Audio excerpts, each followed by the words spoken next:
ABA is applied behavior analysis. Applied behavior analysis is a science which focuses on understanding and sometimes changing behaviors.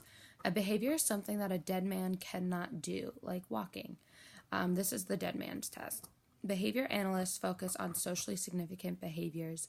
A socially significant behavior varies from person to person. Like in some cultures, it is expected that the parents will hand feed the children until they're adults. So if a child's unable to feed themselves, it would not be socially significant in that family. However, if in a family from another culture where the child cannot feed themselves, it may be socially significant to that family to work on getting that child to be able to feed themselves independently.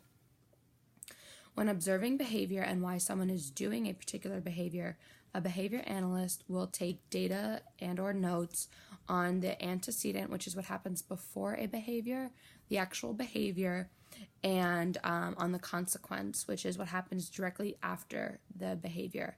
This is also known as ABC data, and this is oftentimes used to find the function of a behavior.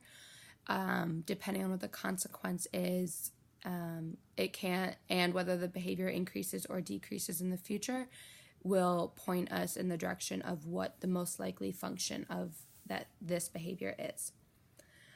This data allows the behavior analyst to see the contingencies and the potential function of a behavior. The contingencies are the antecedent and the consequence of each behavior. Sometimes the antecedent is playing a role in the behavior as well. Using this information, the behavior analyst can change, increase, or decrease behaviors from happening.